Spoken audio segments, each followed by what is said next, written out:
Hello students, welcome to Super Mind में। आज हम व्याकरण का एक नया टॉपिक करने जा रहे हैं, समास। आज हम समास के विषय में पढ़ेंगे क्रमधारय समास और बहुव्रीहि समास में क्या अंतर होता है, और द्विगु समास और क्रमधारय समास में क्या अंतर होता है। ऐसे ही द्विगु समास है और बहुव्रीहि समास है, इनमें क्या अंतर होता है। तो सबसे पहले हम समास की परिभाषा पढ़ेंगे, समझेंगे कि समास क्या होता है। समास जो है वो दो या दो से अधिक शब्दों से मिलकर एक नया शब्द बनता है, और इस नए शब्द के बनाने की जो क्रिया है इसको हम समास कहते हैं। इस विधि से बने शब्दों को हम समस्त पद कहते हैं। समस्त पद होता है एक संगठित रूप। जब समस्त पदों को अलग अलग किया जाता है तो इस प्रक्रिया को कहते हैं समास विग्रह। ठीक है, जैसे राजभवन है। राजभवन एक समस्त पद है, लेकिन जब इसका विग्रह करते हैं तो इसका विग्रह होगा राजा का भवन। समास रचना में कभी पूर्व पद और कभी उत्तर पद दोनों ही पद प्रधान होते हैं। ये जो विधि समस्त पद कहलाती है। पूर्व पद क्या होता है? पूर्व पद का मतलब होता है प्रथम पद, और जो उत्तर पद होता है इसका मतलब होता है बाद वाला पद। ठीक है, जैसे शिव भगत है। शिव भगत, जो शिव है ये है इसका प्रथम पद, और भगत है ये हो गया इसका उत्तर पद। ठीक है, जैसे जेब खर्च है, इसमें भी ऐसे ही है। जैसे जेब प्रथम पद हो गया और खर्च हो गया इसका उत्तर पद। भाई बहन, इसमें दोनों ही पद प्रधान है। जैसे चतुर्भुज है। चतुर्भुज जिसकी चार भुजाएं होती हैं, तो चार भुजाएं विष्णु की होती हैं। इसमें अन्य पद प्रधान है। परस्पर संबंध रखने वाले दो या दो से अधिक शब्दों या पदों के मेल के योग को समास कहते हैं। इस प्रकार ये एक स्वतंत्र शब्द की रचना होती है। ठीक है, उदाहरण देखिए, जैसे रसोई घर है, देशवासी है, चौराहा है। ठीक है, हिंदी में समास के 6 भेद होते हैं। प्रथम है अवयवी भाव समास, तत्पुरुष समास, द्विगु समास, द्वंद्व समास, क्रमधारय समास, और अंतिम है बहुव्रीहि समास। ठीक है, तो सबसे पहले हम पढ़ेंगे अवयवी भाव समास। अवयवी भाव समास क्या होता है कि इसमें पहला जो पद होता है, प्रथम जो पद होता है वो होता है अवयव। अवयव का मतलब होता है अविकारी। क्या होता है अवयव का मतलब? अविकारी होता है इसका मतलब। ठीक है, और यही प्रधान होता है। जैसे भर पेट है, पेट भरकर, यथा योग्य, योग्यता के अनुसार, प्रतिदिन, हर दिन, आजन्म, जन्म भर, आजीवन, जीवन भर। ठीक है, जैसे आमरण है, मरण तक, मृत्यु तक कह सकते हैं हम।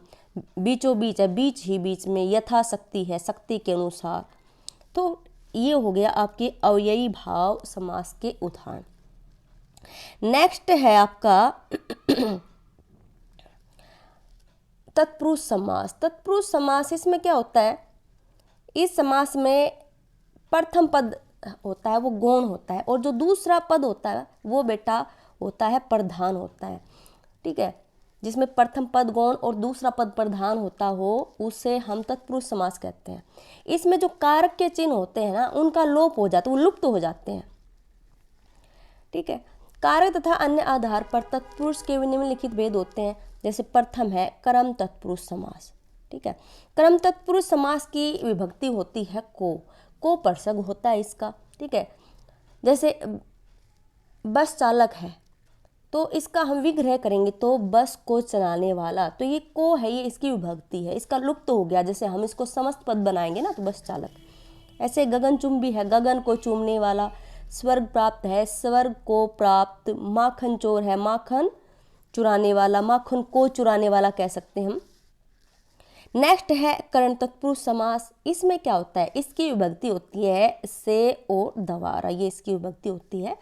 लेकिन जब हम इसको समस्त पद बनाते हैं तो ये विभक्ति इस परसग का क्या हो जाता है? लोप हो जाता है, ये लुप्त हो जाती है। जैसे मदांध है, मद से अंधा, मद का मतलब होता है घमंड। जैसे रेखांकित है, रेखा द्वारा अंकित। हस्तलिखित है, हाथ से लिखित। कष्ट साध्य है, कष्ट से साध्य है। नेक्स्ट है संप्रदान तत्पुरुष समास। इस समास में क्या होता है? इसमें को और के लिए जो परसग है उनका प्रयोग किया जाता है, को और के लिए परसग का यहाँ पे लोप हो जाता है। जैसे समस्त पद है, जैसे हथकड़ी है, हथकड़ी, इसका विग्रह करेंगे तो कौन सा परसग है, के लिए, हाथ के लिए कड़ी। जैसे परीक्षा भवन है, परीक्षा के लिए भवन। हवन सामग्री है, हवन के लिए सामग्री। सत्याग्रह है, सत्य के लिए आग्रह। नेक्स्ट है अपादान तत्पुरुष समास। इसकी विभक्ति क्या होती है, इसमें होता है से और एक अलग होने का भाव इसके अंदर हमें दिखाई देता है, पता चलता है, जुदाई कह सकते हैं हम। जैसे पथ भ्रष्ट है, पथ से भ्रष्ट। ऋण मुक्त है, ऋण से मुक्त। जन्मान, जन्म से जो अंधा हो। भय भीत, भय से भीत मतलब डरा हुआ। नेक्स्ट है संबंध तत्पुरुष समास। संबंध इसमें का, के, की और रा, री, रे प्रसंगों का लोप हो जाता है। जैसे घुड़दौड़ है, इसका हम विग्रह करेंगे तो घोड़ों की दौड़। जैसे पूंजीपति है, पूंजी का पति। गृह स्वामी है, गृह का स्वामी। प्रजापति है, प्रजा का पति। मतलब इनका संबंध हो गया। जैसे घुड़दौड़ है, जो दौड़ है वो किसकी है, घोड़ों की है, तो दौड़ का संबंध किससे हो गया, घोड़ों से हो गया। ठीक है। नेक्स्ट है अधिकरण तत्पुरुष समास। अधिकरण तत्पुरुष समास, इसमें से कारक की विभक्ति का प्रयोग होता है। जो से कारक है ना, इस विभक्ति का प्रयोग होता है। और दूसरी होती है इसमें पर। जैसे शरणागत है, शरणागत, इसका विग्रह करेंगे तो शरण में आगत। आगत का मतलब आया हुआ। जैसे आत्मविश्वास है, आत्मा पर विश्वास, तो में और पर इसकी विभक्ति है। ठीक है। जैसे जलमगन है, जल में मगन। नीति निपुण, नीति में जो निपुण हो। नेक्स्ट है द्विगु समास। द्विगु समास सबसे आसान समास है। इस समास का जो प्रथम पद होता है वो संख्यावाची होता है, मतलब संख्या होती है उसके अंदर। और जो दूसरा पद होता है वो उसका विशेष्य होता है। विशेष्य की विशेषता बताती है जहाँ पे, जैसे चौराहा है, चौराहा, चार राहों का समूह या चार राहों का समाहार। जैसे त्रिभुवन, त्रि का मतलब तीन, संख्या आ गई, तीन भुवनों का समूह। जैसे नवग्रह, नव का मतलब नौ ग्रहों का समाहार। त्रिवेणी, तीन वेणियों का समाहार। नेक्स्ट है द्वंद्व समास।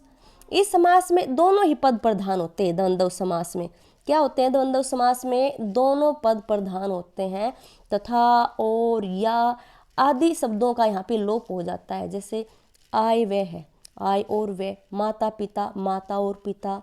भीम अर्जुन, भीम और अर्जुन। अन जल, अन और जल। तो ये हो गया हमारा द्वंद्व समास जिसमें दोनों ही पद प्रधान होते हैं।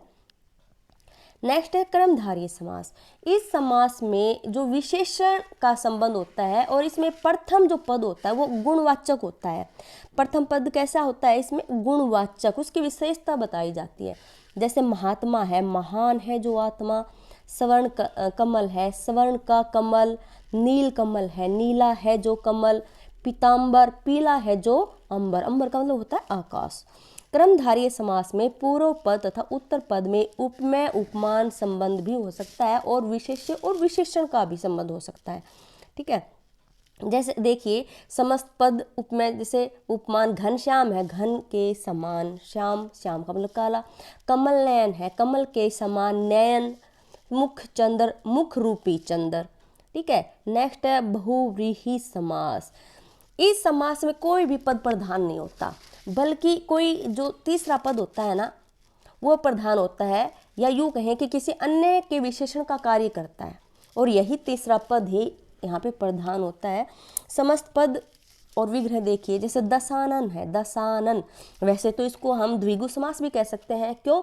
क्योंकि इसके अंदर संख्या है 10, तो 10 आनन का समूह कहेंगे तो द्विगु समास हो जाएगा।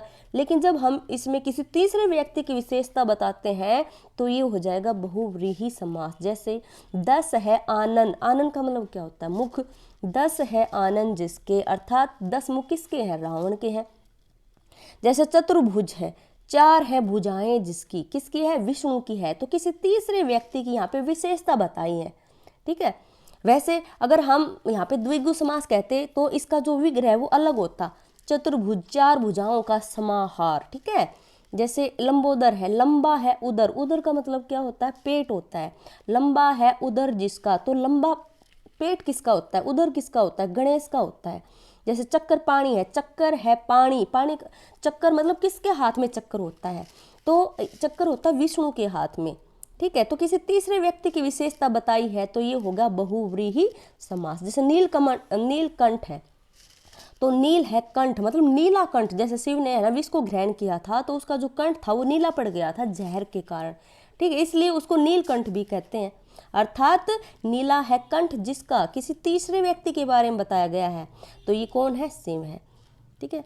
विशेष देखिए यहाँ पे विशेष क्या है, बहुव्रीहि समास में विग्रह करने पर विशेष रूप से वाला, वाली, जिसका या जिसकी जैसे शब्द पाए जाते हैं, अर्थात विग्रह पद संज्ञा पद का विशेषण रूप हो जाता है, यहाँ पे वहाँ होता है बहुव्रीहि समास। और जैसे नीलांबर है, नीला है जो अंबर, ये तो कर्मधारी समास होगा। पंचवटी है, 5 वटों का समाहार, ठीक है।